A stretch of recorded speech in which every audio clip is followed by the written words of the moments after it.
Hi, everyone. Welcome to the Self-Published Strong podcast. I'm your host, Andrea Pearson, and I'm joined today by my husband. Hi, I'm Nolan.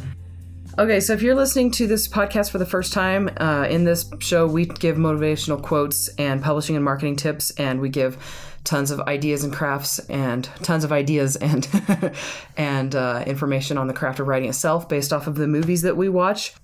And they're sometimes horrible movies and sometimes they're good movies, but we believe that you can learn something from everything, even bad movies. What not to do is important. It is. It's very true. Let's see. So we've got our little movie schedule set up, and one thing we've decided is that we're going to be flexible. We've tried to stick really closely to our schedule in the past, but we have a date night coming up, and it's going to interrupt what we'd planned. And so we decided that from now on, we're going to just we'll give you the schedule, and then if we have something interrupted, we'll give you advance notice as much as possible. So we're doing the Divergent Trilogy this week, and then next week is going to be the Meg, because on Friday we're going to go and watch it, and I am so excited, and Nolan's... I am also excited. He's like, well, okay, fine, we'll go watch a big scary monster movie if you want to. Just kidding. He's totally okay with them. And after that, we decided we're going to do the Jack Ryan... Jack Ryan, right? I was going to say Jack Reacher. Nope, that's the wrong guy. The Jack Ryan TV series. It's Netflix or is it Prime? Netflix. It's Prime. It's Prime. Yeah, it's a Prime special. So we're going to watch as much of that as we can and then give that to you guys. Then we'll do Strictly Ballroom, So Undercover, and The Martian. And somewhere in there, we're supposed to do a marketing episode. We'll get it nailed out, figured out and everything. Let's see. Book updates. Trying to remember what we did. Let's see. I've been working on Forbidden Knowledge, which is book 5 in my Coven Chronicles, but I've discovered that our 5-year-old, ended up finding or filching some of my outline, and so I have to re-brainstorm that part because I can't. Once I write the outline down, I generally don't need to worry about it again until I'm actually writing. I'll remember the gist, but not the nitty-gritty details, and I put a lot of work in my outlines, so I'm a little disappointed about that. And trying to think. Oh, I have a book club promotion tomorrow. So actually today's Tuesday, which is the day we usually record. So tomorrow is yesterday for those of you who listen. Tomorrow is yesterday. That's a movie title. It's a James Bondish title or a post-apocalyptic day after tomorrow. The Time Traveler's Wife.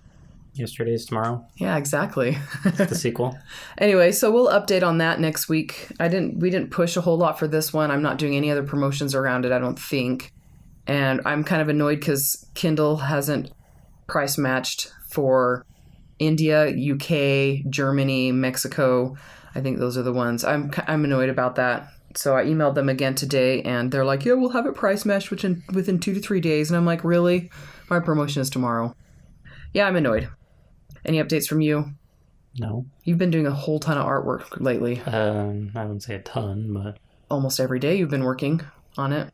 Yeah, but I haven't finished many. It's not always about what you finish, though that we do make that point a lot, but it's not always. I literally just made that point like last week. I can't. I've started some things. I've started a whole bunch of projects. Anyway. When it's more done, we can talk about it. Yeah. But it's just starting, so. We've done this thing where we've got this little tradition that we just started last week where he draws on his computer while I play StarCraft on mine and we watch Grimm on the TV in our office. It makes me happy, okay? StarCraft and Grimm, hello, and spending time with you. Yeah. Yeah, we've watched Grimm before, so it's not like I'm missing much, but let's see. I'm trying to think what else there is. All right, let's get into the quote if you want to give it. Okay. The most difficult thing is the decision to act. The rest is merely tenacity. Amelia Earhart. Yep. And this is prescient or applicable to the movie today. Without telling why just why did you pick that quote? Because Amelia Earhart said it, and it's a crash and burn thing. The quote itself, how should I say this? We've gone to plenty of conventions where people want to be writers but haven't started. Yeah, actually, the main convention we go to we used to go to almost every year. That was the case with everybody. People starting, but not even people starting. Most nobody there had even started. So there's like two two kinds of people who never become authors: people who never start and people who never finish. Yeah, I agree with that. People get stuck in the perpetual "I'm going to someday," or they get in the perpetual starting things over. Yeah. Or the world building, where they plot things out for eternity and then never actually do anything.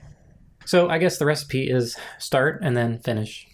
Yeah, I've actually put a lot of thought into that quote. That's how I knew exactly who said it. Because the most difficult thing is the decision to act. I was like, I don't know if I agree with that. But then I'm like, no, because some people, like sometimes me, when I have a big project, just actually deciding to actually do it, that's like the hardest part sometimes. And then tenacity, actually sticking to it. So I agree with her on that. It took me a little while to see what she was saying, but...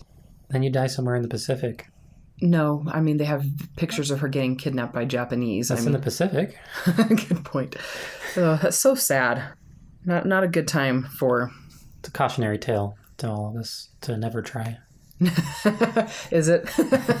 That's horrible. That's horrible. That is not motivating. Undo that right now. Take it back. Okay, take it back, but not in my heart. Take it down again. Or is that break it down again?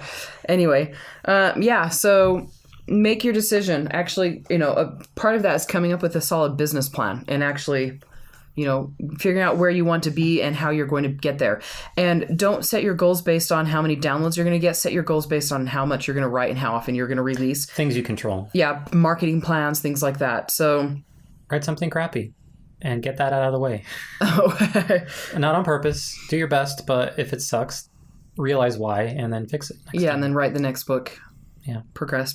Or even just start the next draft if it's not bad, if it's not too bad and the premise isn't too bad. Yeah, no kidding. So let's see, the tip, we're still talking about editors. And last time we talked about finding editors through other authors in your genre. So asking them who edits their books, researching those editors, searching online. And this time I'm going to, again, reemphasize hiring a professional. But I know that sometimes that's not in people's budgets. If you're going to self-publish, you need to make it a priority, though, covers and editing. But I've actually had new authors who would contact the English department of the local college and ask for students who would want a resume builder. And the thing with this is if you're going to go this route, you're going to want to work with more than one or two. And when you approach them, frame it as a resume builder, you'll have more success finding help. But again, they're going to be more experienced than just an average reader. But remember that you're going to find a couple different types of personalities. There's going to be the people who are majoring English because they're a little snooty, so they're going to be a little critical, and they'll criticize things that aren't necessarily a big deal because they're trying to feel important, Nolan's nodding. And you'll find people who are not experienced enough and don't know that, you'll just find all sorts of varieties. But if you use more than one, then you'll be able to still, and using your gut instinct, you'll recognize when something is a good piece of advice or when somebody's just, they're just like, I just need to give feedback, and I'm not sure what kind of feedback to give. But they'll be better than just an average person, like a relative or a friend. And recognize again, though, that hiring a professional editor is the best route. And kboard.com, they have yellow pages that has a list of editors. I will say right now that I found, I've worked with several editors through kboards.com. You're going to find, it's going to be the same thing as everywhere else, personalities that don't mix with yours, or when they do mix with yours, they're not very good. Like I had Samara, I used an editor from Kboards for Samara, and she missed a lot of things like the difference between less and few and amount and number, which, I wrote this I wrote Samara several years ago, like 8 years ago or 7 years ago. I wasn't as good at that stuff myself, but an editor who's charging should be able to catch those things. And then another editor I got through Kboard. Do you remember What's Her Face?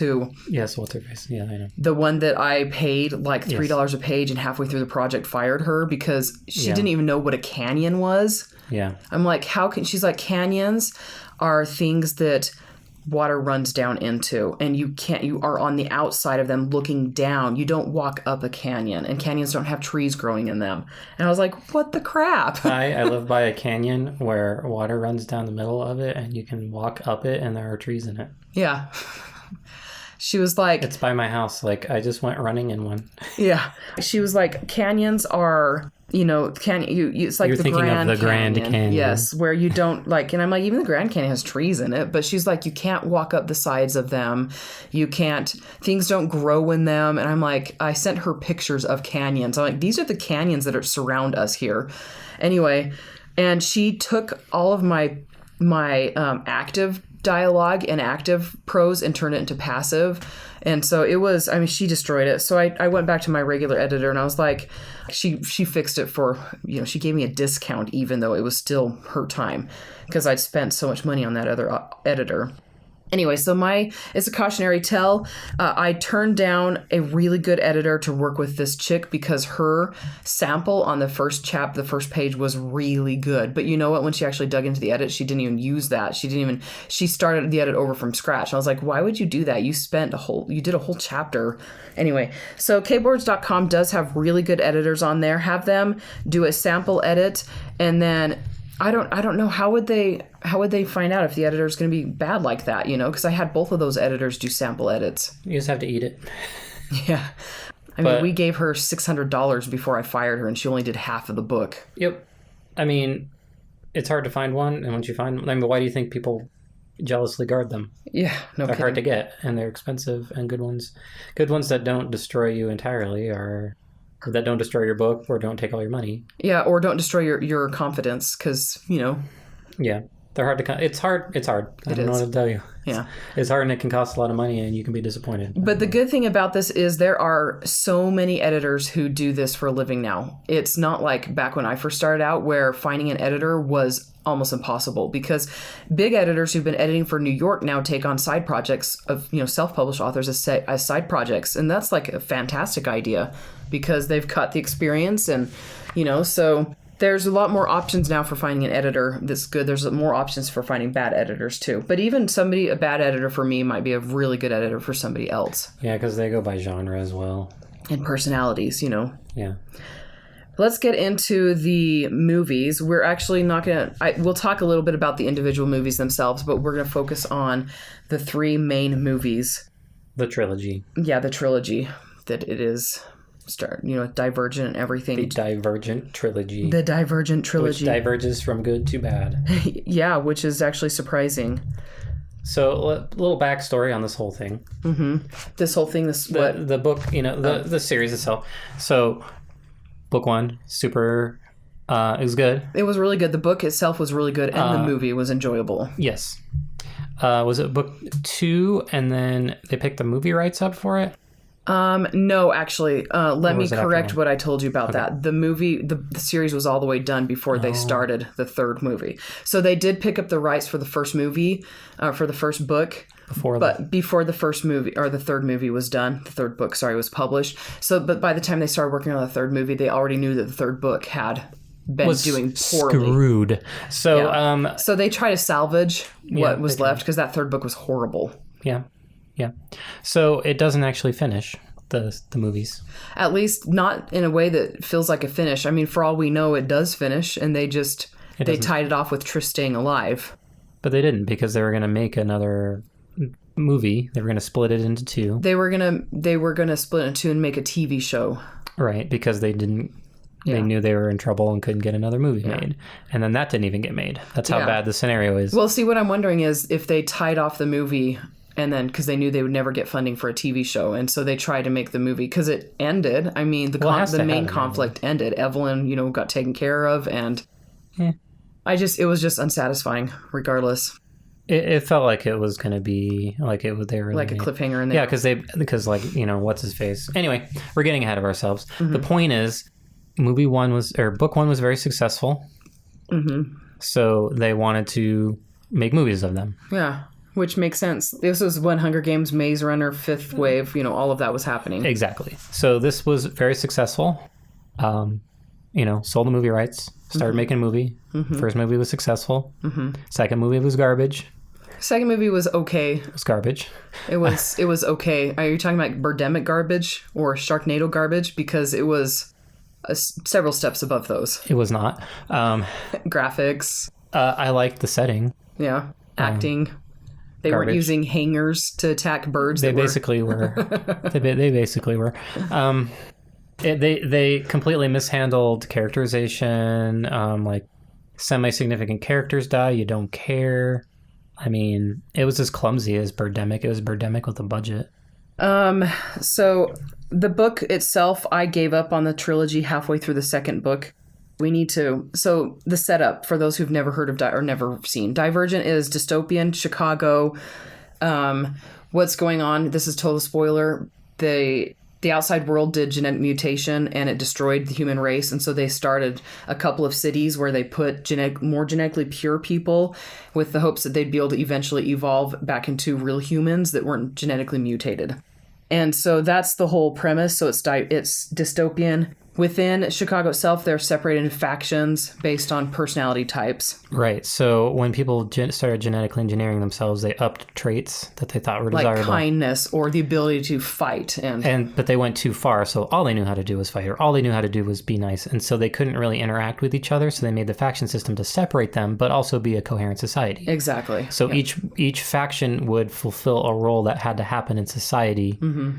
But they couldn't intermingle because then they'd be unbalanced, and the Dauntless, who are the fighters, could take over everything. Yeah. Because they would be unrestrained in their combat. So they have to give them different focuses and different restraints to keep everything in balance. And so there's these different factions, and they're all balanced, and as long as everything stays in balance, then they're incomplete, but together as a whole they are functional. Yeah. And if you don't fit into one of these factions, they don't know what to do with you, so you're factionless, which means you're basically a homeless bum. Well, you become divergent if you don't fit into one of them.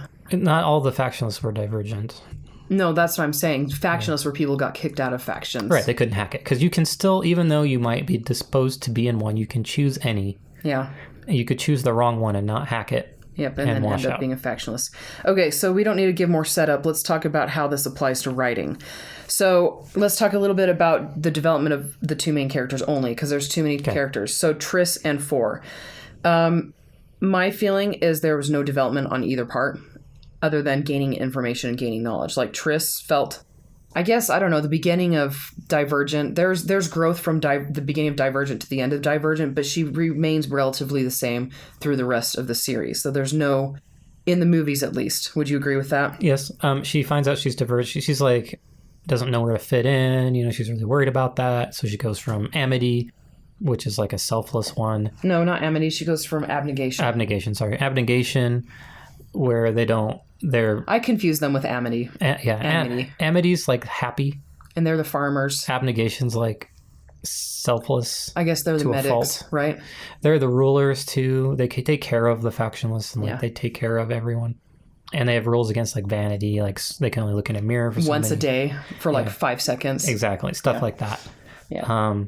Anyway, so Triss's character. She chooses Dauntless, which is the fighty ones. Mm-hmm. And then she finds out she's divergent, and she doesn't really understand what that means. And so it's her discovering what that means and how she fits into society. So there is some... Which means she doesn't in this case. Yeah, there is some character growth. 4 has 0 to character growth, again, except for gaining knowledge, which to me... Gaining knowledge is a cop-out because in any book you're going to learn something. So, sometimes gaining knowledge is enough to carry the plot if there's so much else going on and the reader's learning things.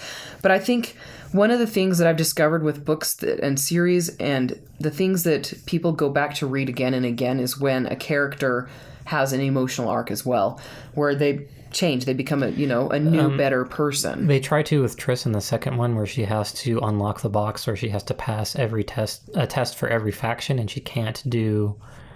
Maybe it is Amity. She can't forgive. Yeah, and she struggles with it. She does finally do it. She fights. She tries to kill. She tries Janine every time she's in front of Janine instead of forgiving her. So but she doesn't really forgive. It's not like a payoff. It doesn't feel like she really goes became through something. Yeah, by finally doing it. Yep. No, I agree with that. But they tried. I can see where they tried to do that because it would be hard to forgive her. One thing about this whole entire movie series is it's one acid trip to the next. Yeah, because they do a lot of hallucinating drugs. They do a lot of drugs. Yes. And then illusions. And and then even when they leave Chicago, it's like an acid trip, like the outside world. It's a little incoherent. Yeah. I do like the way it looks. Oh, it was amazing. It was some freaking awesome sceneries. Yeah, it's very Mad Max. We had Mars like landscape. Nolan. No, this is how Nolan was. Divergent 1 and Insurgent. He was like arting the whole time. You know, he wasn't really paying attention. Then when Allegiance happens, when they actually leave Chicago, he actually came and sat next to the TV to see, because it was visually appealing. It was interesting. It was different. You know. It actually kept our interest. The third movie did. Yeah, the second movie did not keep our interest. It was not coherent. No. Most of it was like illusion based. But how can writers learn from this? I mean, what about it? It was a departure. I mean, it was such a departure from the tone and the flow of the first. The third one was even more of a departure. But it still fit with the second book by that point. I mean, it continued from where the other one mistakenly went and then carried on. Yeah. They just didn't give things the proper emotional weight, and the pacing. I keep talking about pacing, like when to do something. You know, I didn't like I said, when they have the Janine forgiveness scene, I didn't feel like it didn't resonate. And that was really Triss's big part of that book. That's the part where she changes. That should be pretty important. Yeah, agreed. She completes herself, right? Because she finds out she's divergent, but this is where she fulfills that by passing a test of every faction. Yeah. Nobody else can do that. And she finds out she's 100% divergent. And honestly, learning about Divergent, who the Divergent are, it felt kind of pointless by the end of the third book. So here's my problem. Being divergent means you're normal. Yeah. It literally means there's a whole city full of other people like you and you're not special. Yep. Because being divergent means that you're not genetically mutated. You're not genetically you're weighted normally, and she finds out that there's literally a city full of people like that. So where was that city again? Somewhere else. They don't really say. They go there. We'll talk about that in a bit. But the geographic location is kind of irrelevant. Yeah. And they just visit for a little while and say like, "Oh, you managed to become normal from the city of people that are very genetically broken. Good for you. You are normal." Yeah. It's like, yay. Yeah, because the author made it such a big deal that Triss was divergent, and 4 was partially divergent. And I mean, just there's such a huge emphasis placed on that. You feel like there's going to be something special about her, but there isn't, Yeah, literally being special.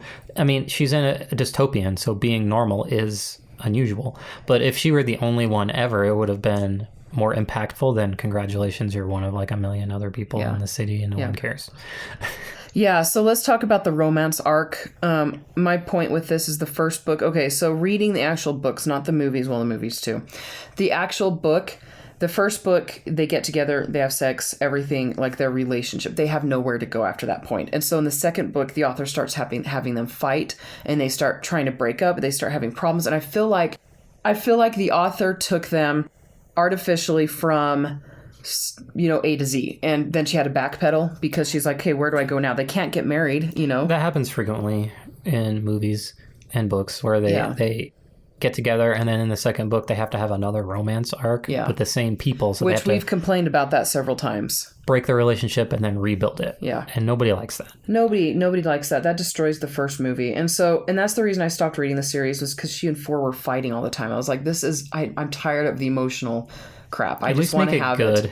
Yeah. Have a point. And I know that she, quote, had a point, unquote, but it wasn't good enough. It wasn't good enough to keep my interest. I just got tired. I'm like, by the end of Divergent, I want them to be a solid team and to have their problems be external, not internal, know? And so, yeah, I just like the romance arc. It was non-existent almost. I don't know. I feel like she put everything into the first book and then was scrambling for books 2 and 3, which is crap. I'm famous. Yeah, which is evidence of immature writer. I mean, which sucks because it's not good to go big on your first book, because then you have like the 3-star average on the third book in the series, which is supposed to be the most important one in the series. Yeah.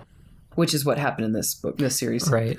And then they tried to do in the last movie, do the thing we all hate, or they split the last book into 2 movies, please stop it. Yeah. Because it makes it bloated. Even though we did enjoy the third movie more than the second movie. Yeah. Well, it was, I don't know, it was so I have my complaints about it. I'll talk about that in my takeaway. It's disjointed. It didn't flow. One of my points is trajectory, but yeah. And since we're discussing a series and not a book, you have to look at the big picture. Yeah, from first book to the second. This is a 3-act structure, basically, Right. Within each movie is a 3 acts. And then the whole series is a 3-act. 3-act, exactly. And it is not. Is there a series where we're actually okay with them breaking Star up Wars? The third, the last movie? Breaking up the last book, a book series where they took it to movie and broke up the last book? No. I'm going to get close to the mic. No. Did they do that with the Maze Runner? No. No, Harry Potter was the worst. I would have to say, well, Twilight. Harry Potter, that 7.1 versus the last one, it should have been one movie. That second to last movie was so boring. They took the most pointless parts of the movie, or the book, and then expanded it into a movie where they're lost in the woods. Yep. There's some... It's called capitalism. They want to, capitalizing on... Yeah. Yes. But yeah, not good. Stop making bloated movies. Yeah. Just stop it. I mean, if there's not enough material to make 2. Yeah, and Harry Potter had 7 freaking books. They didn't need to have 8 movies. The Hobbit. Well, we're not going to talk about that. They made one children's book into 3 movies. We're not going to talk about it. Okay, so the third movie did hold our interest better than the second one. And it's because the second one was kind of all over the place. It was hard to follow the plot, and we didn't really care what was happening. At least in the first one, everybody becomes zombies, and that was interesting. Watching her try to stop them from killing people. Yeah. That quite held my interest, Yeah, I mean, there was such a stylistic shift. I don't know if the director was different or what. I don't know, actually. But, like, the characters looked different. Like, the main bad guy that they kill. Eric looked way different. Like, it's like next week and his hair's like totally different. Yeah, exactly. He's wearing different clothes and everything. I mean, the main characters look the same. What was our main complaint about the actress who played Triss? She didn't work out at all. Yeah. Like the guys, they beefed up. And Triss, she's dauntless, which means she is physically active. And from the first movie to the last one, she's the same. She looks soft. And like somebody you would cuddle rather than give a gun to, She looks like she did in Fault in Our Stars, where she's a cancer patient. A cancer patient, yeah. That's so mean, but it's friggin' true. Workout. Yeah, I think that the actress wasn't right for the part of Triss, which again, authors have no control over that. Just pray that the people who pick your characters actually pick good ones. It's really tough because you have to learn a whole. I'm gonna be nice to her.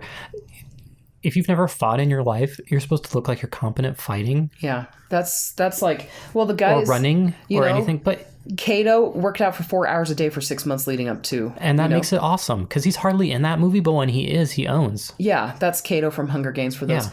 But so I feel like she and Jennifer Lawrence even didn't look soft around the edges, I feel like it was the bad choice, because some people cannot...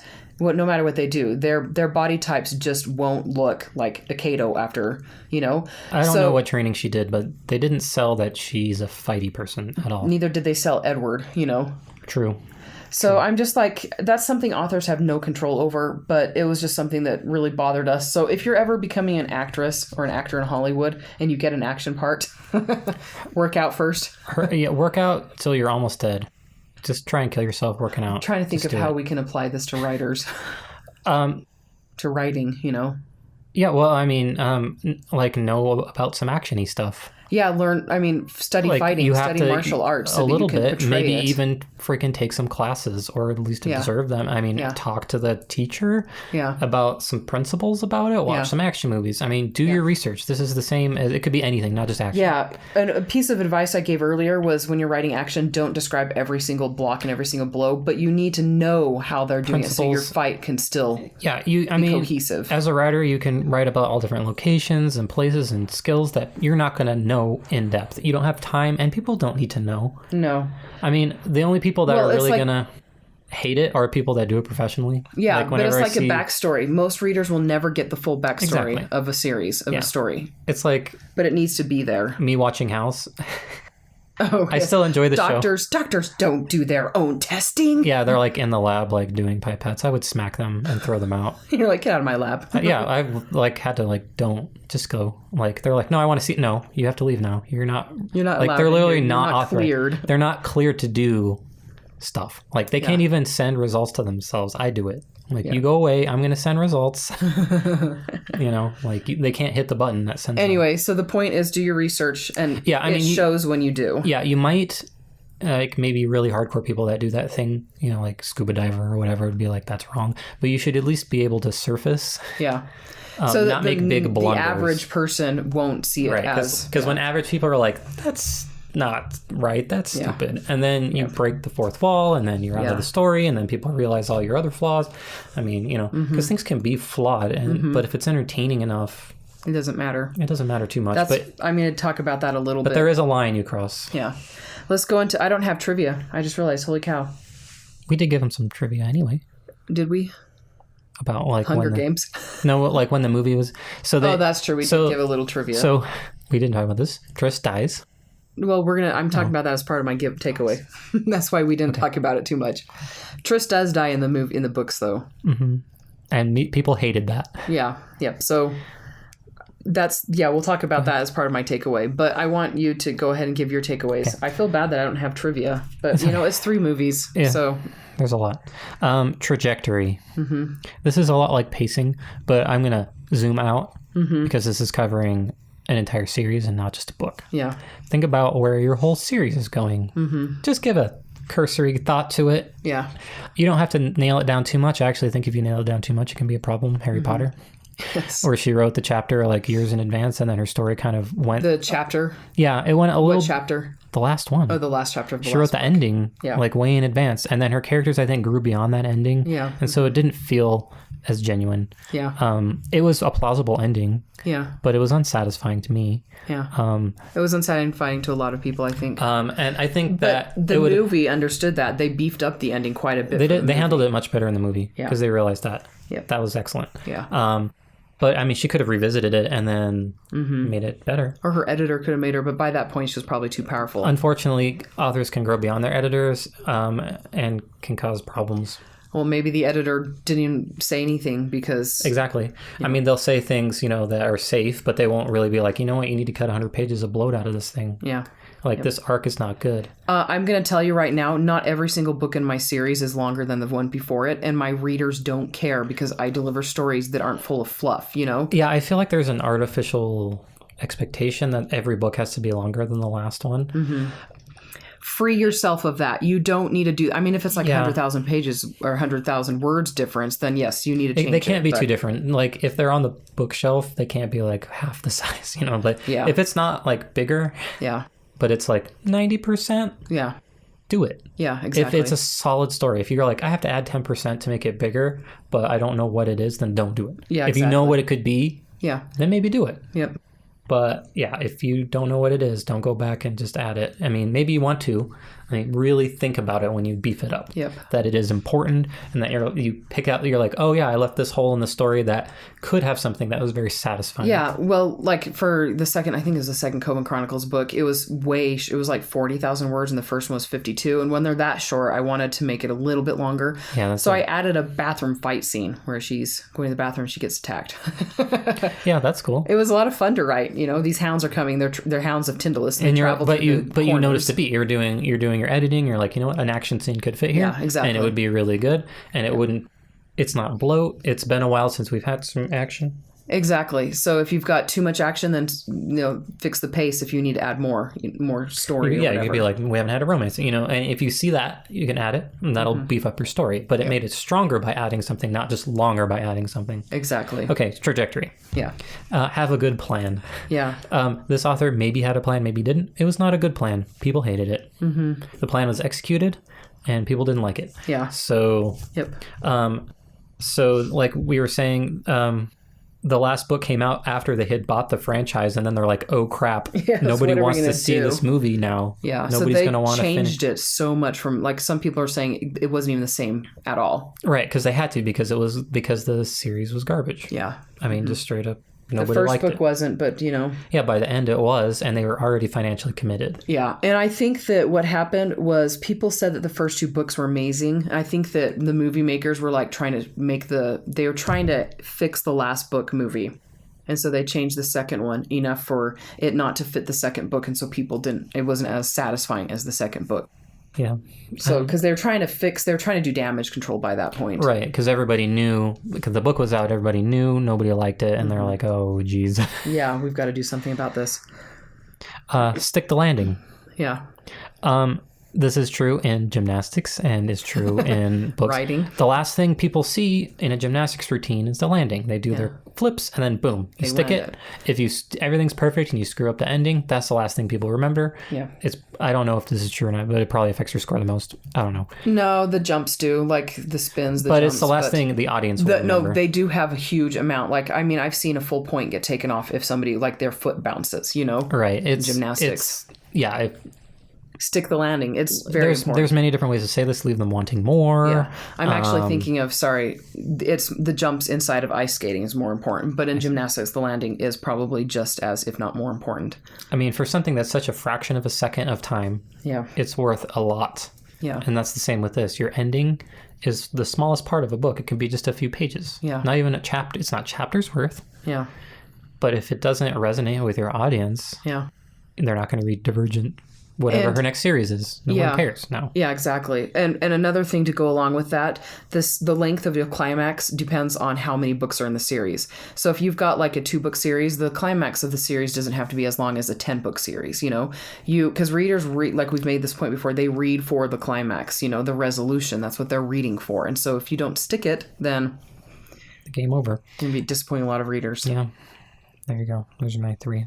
They're very related. Which is funny because I came up with 3 as well. We were supposed to only do 2, but okay. So my first one is don't kill off your main character, and if you do, make it fit. And then if you do, expect negative reviews. And I'm going to say this right now: the top Allegiant reviews are very negative. Like the first several pages are 1 stars through 3-star reviews, and all of them mention Triss's death. But a lot of them are like, I could have been okay with Triss dying. I could have, if all of these other things weren't problems. You know, they're like, there's so many problems in the 3rd book. Triss dying sucked, but I would have been okay. Here's the thing. If Triss hadn't died, people probably would have been more willing to review the book higher. People are more willing, if you give them an ending that is satisfying emotionally for the genre, then people are more willing to overlook other weaknesses. But Triss dying is like a slap in the face of an already bad book, you know? And so imagine if Bella had died, you know? The last book was horrible, but people accepted it better than they accepted the last book in this series because it was more emotionally satisfying, you know? And so I'm like, what genres? Tragedies, you know, horrors, the main character dies in them sometimes, you know? I mean... It's not that genre. This is not that genre. So like dystopian, the main characters almost always live in a dystopian. They end up living a good life despite... the literal world system being against them. Yep, exactly. Like that's true. Hunger Games. Yeah, she lives a nice life with PETA. Kind of nice life. It is nice. I mean, in the movie, they're just like in the field. In the book, she's like, so her brain's messed up from everything. Yeah, but she doesn't have to do anything anymore. No, I mean, she really made it. I mean, she's scarred. Yeah, she went through stuff. It doesn't negate what happened to her. Yeah, exactly. But I mean, she's with PETA, and they have like a kid, and they're just like sitting in a field, like having a picnic or whatever. Yeah. I mean, and she in that moment, you can see that she's happy. Yeah. You know what I mean? Yeah. And reviewers did say, it doesn't need to be like that. But the thing is, it needs to be emotionally satisfying. And one thing, people are rooting for your 2 main characters. And if one of them dies, then it's like West Side Story, which is a tragedy, or Romeo and Juliet, where they both die. And you're not writing that genre unless you set out, you know? It's like breaking the promise. Yeah, it is. That's pretty much what I'm trying to say. I mean, a genre is partially a promise. I mean, obviously, it's a sci-fi book. There should be sci-fi stuff in it, fantasy stuff in it. I mean... Yeah. I had a friend who went through a phase where she read tragedies where... it's like a romance, but the girl gets kidney failure and dies at the end. And she read like 30 to 40 books like that. And it was just, it was a genre that was popular, but not popular. Fault in Our Stars. Yeah, exactly. And so like, that's okay. You know, it's reader expectation. They know what's going to take place, you know? And so my point is, if you're going to kill off your main character, just recognize it probably will ruin your last book. Unless you're writing in a genre. And this is going to make people mad at me. You're absolutely right. No, if it's not an expectation of the genre. Yeah. Foreshadowing is a big thing. I mean, breaking genre rules or expectations can work. Mm-hmm. But it's really hard. I mean, okay, so the Lord of the Rings, the second movie, Frodo dies. And the second book, he dies. And that is Frodo where dies? Yes, that's where Frodo Shelob. Oh yeah, that's where they leave the book at. That it ends on a cliffhanger. It's the movie. The movie actually resolves that in a different way. But in the book, he actually dies, and so like people. But in the end, we know he doesn't die. But like they don't know that. They don't know that. But the thing is, like you can't just leave it at that point unless that's not what you're writing. What's another one? Harry Potter. I actually liked the way she did that, where he had to die in order for Voldemort to die, but it was the part of the Horcrux in him that died, not him. It's not just him, but Snape. Yeah. He was a big character and he... Yeah, but he's not, but that's fine. He's not the main character, but yeah, but I mean... Harry Potter, Ron, and Hermione, those are the ones, if she did kill off a secondary people liked Snape a lot. Oh, I loved Snape. And she freaking killed him. Yeah, he was pretty amazing. But the thing is, and she killed one of the twins, which really bothered me. But the thing is, I think that was that was an emotional what? I hate that point. No, here's my point. No, she could kill them because they were twins. Yeah, I don't agree with that. I agree with it entirely. She had a Of course you do. It's your opinion. It's a valid opinion. It's what they do all the time. Yeah. They're like, you kill one of the twins, so you still have a character that people like around, but one of them had to die. So see, that's not the thing, though. I mean, you have twins; they are a character together, one character, and you kill off one of them, it destroys the character. Yeah. So she could have just killed off the twins, but together. She didn't kill Mr. Weasley like she was supposed to. Yeah. So she killed off one of the twins instead, in my opinion, because Weasley had to die. There's too many of them there not to have one of them be a casualty. So you pick a twin. Okay, so like I was going to say, people expect certain things with certain genres. And if you're going to try to break those rules, then recognize what might happen. You better be on point. Yeah. You would better make it satisfying. Yeah, okay. So if you do expect negative reviews and if you do make it fit, a lot of the people said that Triss's death was meaningless and that it could have been easily subverted. It could have been easily sidestepped. She didn't have to die. So if you want to have your main character die, you need to make sure it is a solid reason. Remember, this book is about that person, so their death has to matter. If they're just some rando who gets killed... on the side of the road, Triss gets killed. Then that's not a story people will want to read, and then that's not nobody writes a story about that character. Yeah, they're just one of those random or dauntless that get killed along the way. Yeah, exactly. That's all her character really ends up being, because it's like, congratulations, you're a normal person, and then you die in a meaningless way. Yeah. Okay, so my next point is actually pretty much the same as what Nolan was saying. Know where you're going, even if you pants, make sure the ending matches the beginning, and we don't need to say more about that because we've pretty much. Okay, then my last point is stop with the pointless crap. The council. Pointless. It's pointless. She goes off. She's off in the outside of Chicagoland, and she goes to see a council. They could have cut that entire scene from the movie, and it wouldn't have changed the story at all. And so I'm like, the whole story was about Chicago. Now here's a little. It's going further with this thing. If you wanted to keep them in Chicago the whole time, then why put them outside of Chicago? They go outside of Chicago to learn a little bit more, but nothing happens. They go back to Chicago. So I'm like, what was the point of that? They learned a little bit more, and now they're like, oh, I'm just going to go back to my city. If they were going to return and then help everyone. But I don't feel like that was their objective. No, it wasn't. It felt like they were hiding from the outside world. They're like, well, I like my inside Chicago better. It just didn't feel, it wasn't satisfying to me. Yeah, it's not like they go out, gain some knowledge, and come back and fix the city, and then everyone lives happily ever. Like they fix the faction system or something like that and fulfill some sort of thing. You know what I mean? Yeah. Of course, we don't have the whole story, so who knows? But I'm just gonna say, I felt like if you're getting bored with other plot points, cut them. Or have them have an actual reason. So like her going to the council should have had like a what's the word? Point. Yeah, point. But it should have had impact. It should have been impact. To the story. It should have been given them something that she didn't have otherwise. It gave us more information on, was his name David or whatever. Yeah, you get a little snippet of like the bigger world that he's just like some like project no one really cares about. Yeah. And like he has to, it's basically a budget meeting. Uh-huh. And so it's like the worst and most Triss boring ruins it for him. If you've ever been in a budget meeting where you're like, you go to Capitol and you're like, I need a piece of equipment. And they're like, can you pay it off in 7 years? And you're like, yeah, here's a chart. Yeah. It was like that. Yeah, pretty much. So pointless. It could have been, she could have just done it in passing. So like I went to a meeting, and then it was boring. Like, I can't believe we didn't, nothing happened. It was so pointless. They could have just come out of the meeting saying that and just skipped it entirely. I mean, they introduced us to new characters and gave them names and everything. But then don't use them. Done, yeah. So that's my next point. Like, don't introduce characters who have no point. And if you do, like, so that whole council could have been one person. Yeah, or they could have just met a representative from the council. Yeah, a representative could actually come to them, instead of them going to a whole different city to meet 5 or 6 more people. Movies have to be more efficient than books, so conflating characters is definitely a thing that happens all the time. Yeah. Where they take multiple characters and boil them down to like one person. Mm-hmm. They could have taken that opportunity and done this. I mean, you do have more leeway in a book because you have more time, but don't abuse it. Don't abuse it, definitely not. Every scene in your book, every single scene needs to push the story forward in 2 different ways. And that council meeting pushed the story forward in half a way. It wasn't even a full because we didn't really care, Yeah, you learn that David's not the top of the food chain. He is in his little world, but then there's a bigger world and he's a small fish in it. Yeah. When he's big for that, but anyway, pointless.